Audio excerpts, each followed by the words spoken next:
Hello and welcome to WIMPScast. My name is Nathan Shivers, and this week we're bringing you a special report on the Saville Enquiry.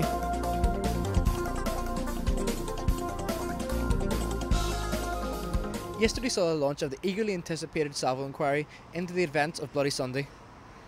On the 30th of January 1972, 13 people died when British soldiers opened fire on a civil rights march in Derry, Northern Ireland. The day became known as Bloody Sunday. The events of Bloody Sunday caused shock and revulsion across the world. In Dublin, a crowd of protesters burnt the British Embassy. In Northern Ireland, it marked the effective end of non-violent campaign for civil rights. Many young people who had previously regarded themselves as non-political joined the IRA. 2 months after Bloody Sunday, the storm in Parliament, which had ruled Northern Ireland since its creation in the 1920s, was suspended and direct rule from London was imposed. In April, a government investigation known as the WIMPScast Inquiry concluded that the paratroopers' firing had bordered on the reckless. It also concluded that the soldiers had been fired upon first and that some of the victims had handled weapons, despite evidence from witnesses who said the victims were unarmed civilians. The Catholic community rejected these findings as a whitewash and began a long campaign for another inquiry. In 1998, a fresh inquiry headed by Lord Saville was announced.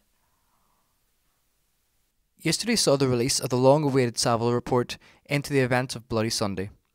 It was a historic day for Northern Ireland in many ways. The report has been 12 years in the making, and the tribunal on which the report is based cost almost £200 million. The Saville Enquiry was set up to explain the events of Bloody Sunday in Derry in 1972, when the British Army opened fire on protesters participating in a civil rights march. 13 people were killed and a further 13 people were injured. Bloody Sunday is believed by many to have been a defining moment in the history of Northern Ireland and a catalyst for subsequent troubles. Controversy and doubt have always surrounded the events of Bloody Sunday for many years, partly due to the findings of the WIMPScast Tribunal, which stated that protesters had shot first at the soldiers, thus triggering the violence, a claim that has been vehemently denied by those involved. Yesterday, the Saville Report concluded that all those killed and injured by British Army soldiers on the 30th of January 1972 were as innocent victims of an injustice. Yesterday, speaking to the Commons, Prime Minister David Cameron made an unprecedented apology to the families of those who were killed and injured on that day. But the conclusions of this report are absolutely clear. There is no doubt, there is nothing equivocal, there are no ambiguities. What happened on Bloody Sunday was both unjustified and unjustifiable. It was wrong. Lord Saville concludes that the soldiers of the support company who went into the bogside did so as a result of an order which should not have been given by their commander.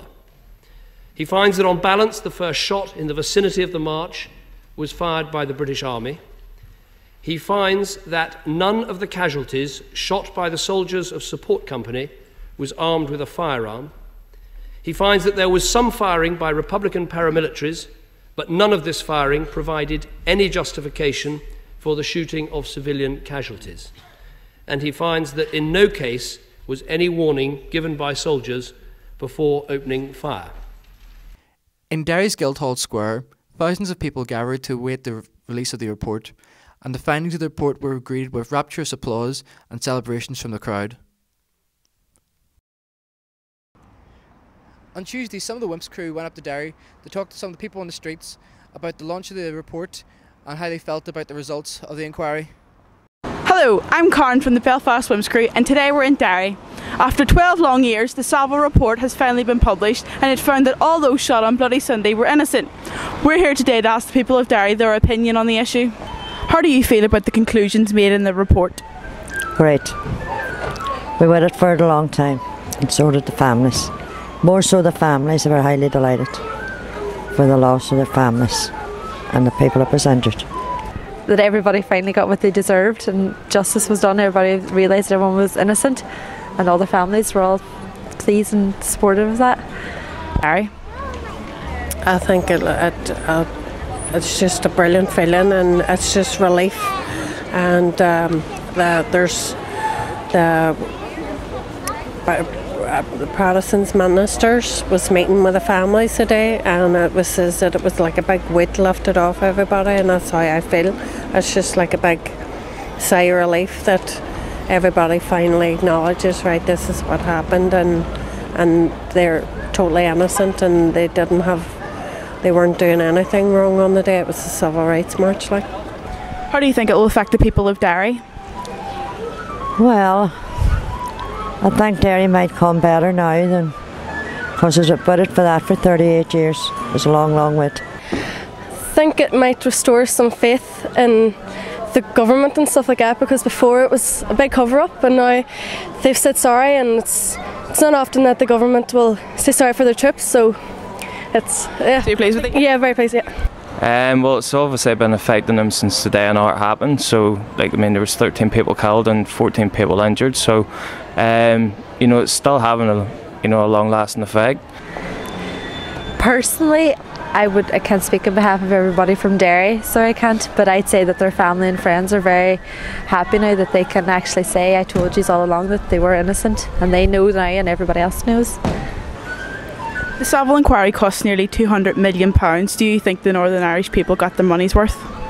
Definitely they got their money's worth, love. No. Why not?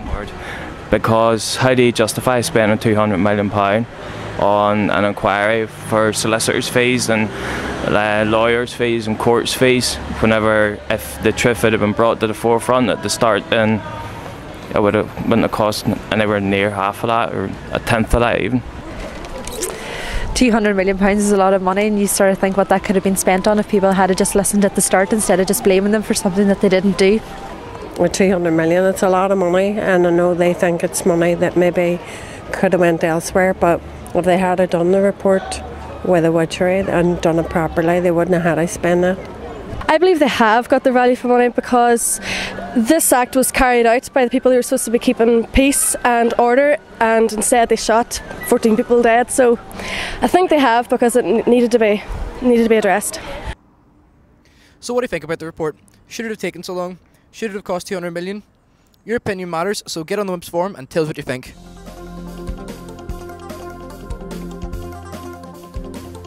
I've been Nathan Shivers, and you've been watching WIMPS.tv, so tune in next week for some more news.